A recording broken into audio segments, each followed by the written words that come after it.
Salut, salut, salut! On se retrouve aujourd'hui pour parler des visas pour venir en Australie, car je sais que vous êtes nombreux là derrière à vouloir venir et vous êtes en ce moment même en train de faire des petites recherches Google pour savoir comment on fait les visas, les machins.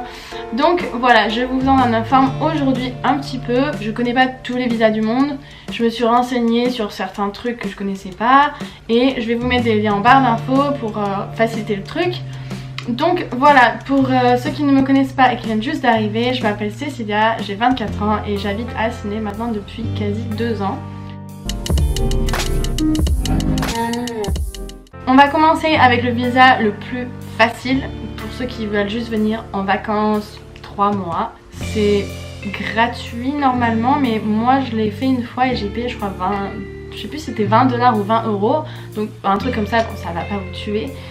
Donc en gros il est vraiment pas cher du tout si jamais vous avez besoin de payer. Et donc ça vous permet de venir sur le territoire australien pendant 3 mois. Ce visa est renouvelable pour une durée un peu plus longue, mais vous n'êtes pas autorisé à travailler du tout. Mais en gros c'est super facile. Il vous faut juste un passeport, internet, vous remplissez le dossier, bam bam bam, et en quelques heures vous avez la réponse. Moi personnellement ça m'avait pris 1 heure avant d'avoir un email pour me dire que c'était bon, j'avais mon tourist visa.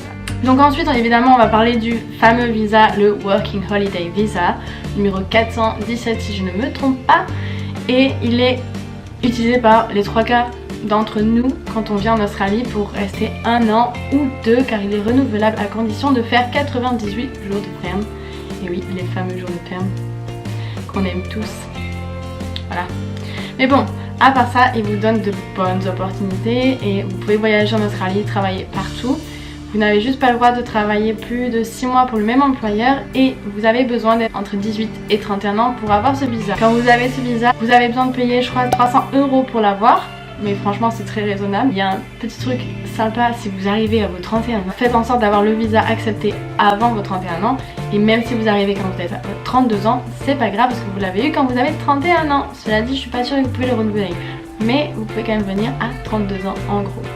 C'est une petite astuce. Vous pouvez également étudier avec ce visa, mais si vous venez pour étudier, moi je vous conseille de prendre directement le visa étudiant. Vous pouvez rester entre 1 an à peut-être plus de 6 ans. Ça vous coûte un peu plus cher effectivement parce qu'il faut payer le visa qui est d'environ, je crois que c'est dans les 500-600 $. Ça dépend en fait de l'école où vous allez. Chaque année vous avez besoin de payer des écoles. Je pense dans les minimums c'est 12 000 $. Il y a des gens qui ont des écoles super chères.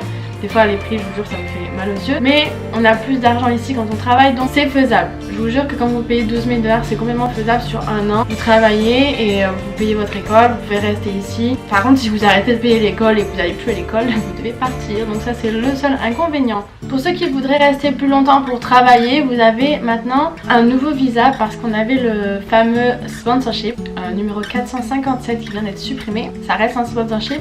Ils l'ont changé pour le TSS, Paris Skills Shortage, je sais pas le dire mais je peux l'écrire, c'est pas grave.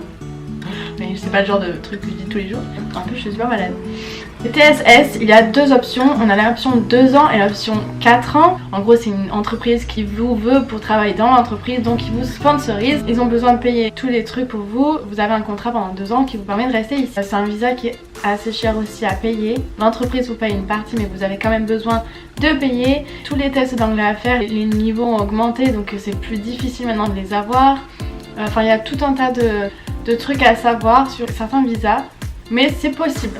Vous avez aussi l'option 4 ans qui, à la fin des 4 ans, vous permet d'effectivement appliquer pour la résidence permanente. Cela dit, c'est vraiment plus long et c'est plus galère. Très important, si vous voulez faire un sponsorship, malheureusement, il n'y a pas tous les métiers qui peuvent faire un sponsorship. Et le problème, c'est qu'ils ont supprimé environ 200 métiers de la liste dernièrement, donc ça devient vraiment plus galère pour les avoir. Nous avons un autre visa, donc ce sera le 4e visa dont je vais parler aujourd'hui, c'est le partenaire visa. Donc ça, ce serait pour si vous êtes en relation amoureuse avec un Australien. Il faut faire un de facto ou un mariage. Ce visa coûte environ 6 000 $. Il faut quand même avoir un avocat, c'est mieux, donc ça vous compterait plus 3 000 ou plus, ça dépend, mais minimum les avocats je crois que c'est 3 000 $ ici. Vous avez tous les documents à traduire, enfin tout un tas de trucs à payer, donc c'est vraiment beaucoup d'argent, beaucoup de temps, parce qu'il faut donner beaucoup de choses pour faire les paperasses et tout. Comme le sponsorship c'est beaucoup de temps, c'est pas juste bam, mes 2 ans, je signe mon papier. Non, c'est vraiment beaucoup de temps. C'est très stressant si vous voulez rester en Australie, d'être toujours en mode je sais pas, d'avoir toujours ce petit truc à l'intérieur de vous où vous savez jamais si vous allez pouvoir rester. Donc ce visa est valable pendant 3 ans. En gros, à partir du moment où vous le commencez, ça veut dire qu'il faut prouver que vous êtes en relation qu'1 an. Après vous faites l'application, toutes les paperasses, tous les machins, vous appliquez, vous avez 1 an d'attente avant d'avoir le visa, et une fois que le visa est fait, vous avez 2 ans avant de pouvoir effectivement demander la résidence et de finir avec tous les visas. Mais en gros ça prend 3 ans, voire plus si vous prenez du temps à faire tous les papiers. Et si vous n'avez pas l'argent et tout ça. Donc il faut vraiment être sûr de votre relation et voilà, après il y en a plein qui le font, ça marche. C'est une bonne opportunité, il n'y a pas de test d'anglais, tout ça à faire et vous pouvez travailler, vous pouvez avoir la Medicare.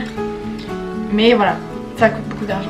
Si votre relation vous séparez, vous avez le droit de tourner sur un sponsorship si vous en avez trouvé un ou d'autres trucs. Mais bon, après chaque situation est différente. Donc voilà, je vous laisse car j'ai un rendez-vous tatou. Et oui. Et je dois partir. Je vous mets tous les liens en barre d'infos pour le visa touriste, le working holiday, le visa étudiant et le partner visa. Vous avez d'autres questions parce que j'ai peut-être oublié des petits trucs ou je sais pas parce que comme je dois vraiment partir, j'ai pas trop le temps et que c'est beaucoup de blabla avec ma caméra, du coup je ne sais plus si j'ai dit les choses ou pas. N'hésitez pas, écrivez-moi des messages, d'autres questions, je répondrai aux commentaires. Si j'ai dit un truc faux, dites-le moi, il n'y a pas de souci, on corrigera, enfin je corrigerai pas ma vidéo mais bon, voilà, on fera en sorte que tout le monde le sache. Voilà, cela dit, je vous souhaite bonne chance. J'espère que vous serez là pour l'été pour ceux qui arrivent. Et j'espère que vous serez pas trop tristes pour ceux qui partent. C'est un peu, voilà, l'Australie c'est un beau pays. Mais il faut que vous vous souveniez d'un truc, si vous voulez vivre en Australie, il va falloir travailler dur et avoir la force là-dedans parce que c'est pas facile.